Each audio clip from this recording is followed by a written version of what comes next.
दोस्तों, भारत में एक सपना है, एक ऐसा सपना जो अमीर, गरीब, शहर, गांव हर वर्ग को जोड़ता है, और वो सपना है अपने घर का।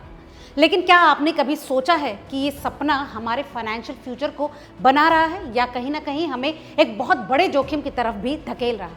क्योंकि हाल में जो डेटा सामने आया है वो सिर्फ चौंकाने वाले नहीं बल्कि आपकी पूरी सोच को बदल सकते हैं। दरअसल भारत में एक औसत परिवार अपनी कुल बचत का लगभग 70% हिस्सा सिर्फ रियल एस्टेट में निवेश करता है। जी हाँ, 70%। मतलब आपकी जिंदगी भर की कमाई का सबसे बड़ा हिस्सा एक ही एसेट में फंसा हुआ है। आप जरा इसे समझिए।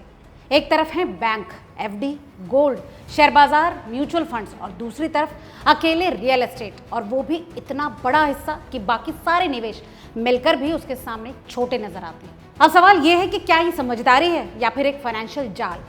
दोस्तों, भारत में घर खरीदना सिर्फ निवेश नहीं बल्कि एक भावनात्मक निर्णय होता है। अपना घर सिर्फ चार दीवारें नहीं बल्कि एक सुरक्षा, एक स्टेटस और स्थिरता का प्रतीक होता है।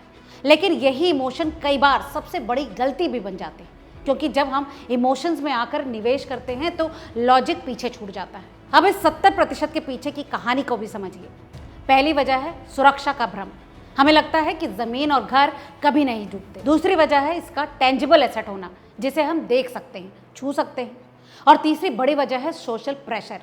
उसने घर ले लिया, हमें भी लेना चाहिए। और चौथी बड़ी वजह है पुराने समय की सफलता की कहानियां। वो समय जब जमीन के दाम कई गुना बढ़ जाते थे। लेकिन क्या आज भी वही दौर है? क्या आज का रियल एस्टेट उतना ही भरोसेमंद है जितना 20 या 25 साल पहले था? और यहीं से कहानी पलटती है, क्योंकि आज के डेटा कुछ और ही कह रहे हैं। दोस्तों, भारत के कई बड़े शहरों में प्रॉपर्टी की कीमतें पिछले कुछ सालों में तेजी से बढ़ी, लेकिन रेंटल यील्ड अभी भी बेहद कम है। कई जगहों पर सिर्फ 2 से 3%। यानी अगर आपने 1 करोड़ का घर खरीदा तो सालाना किराया सिर्फ 2 से 3 लाख।